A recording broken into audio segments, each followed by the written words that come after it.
সমস্ত পরিবারগুলো রয়েছে, এই পরিবারগুলো এখনো যদি গাছে একটি ভালো ফল হয়, একটা ফুল হয়, একটা মুরগি হয়, হ্যাঁ, বা অন্য কোনো গৃহপালিত যে পশু পাখিগুলো থাকে, আমাদের মানদণ্ড এখনো এই জায়গায়, ভালোবাসাটা এখনো এই জায়গায় যে আমরা প্রথমে সেই ফলটাকে এবং সেই জিনিসটাকে আমরা মসজিদ মাদ্রাসায় দিই।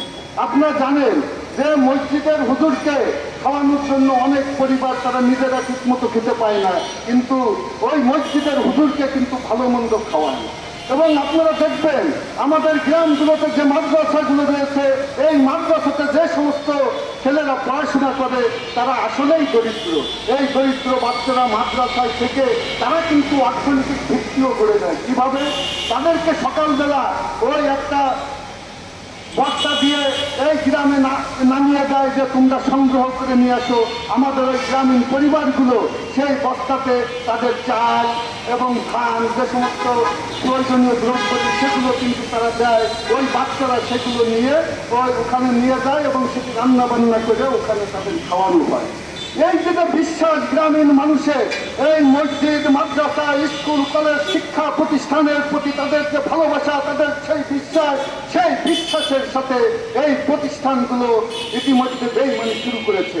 আপনারা জানেন জ্ঞান বিজ্ঞানের অগ্রগতির ফলে কিছু কিছু সংবাদ আজ হয়তো আমাদের চোখের সামনে ভেসে ওঠে, কিন্তু অনেক ঘটনায় চাপা পড়ে থাকে লজ্জায়, ভয়ে, এবং লোক লজ্জার ভয়ে সেগুলো প্রকাশিত হয় না।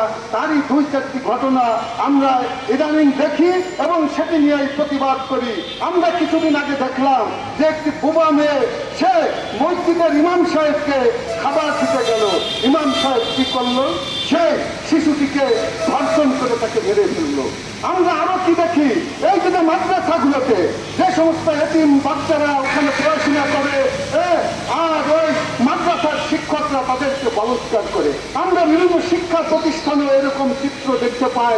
তাই সুন্দর পৃথিবীর স্বপ্নের পক্ষ থেকে আমরা বলতে চাই, এভাবে দেশ চলতে পারে না, এভাবে শিক্ষা প্রতিষ্ঠান চলতে পারে না।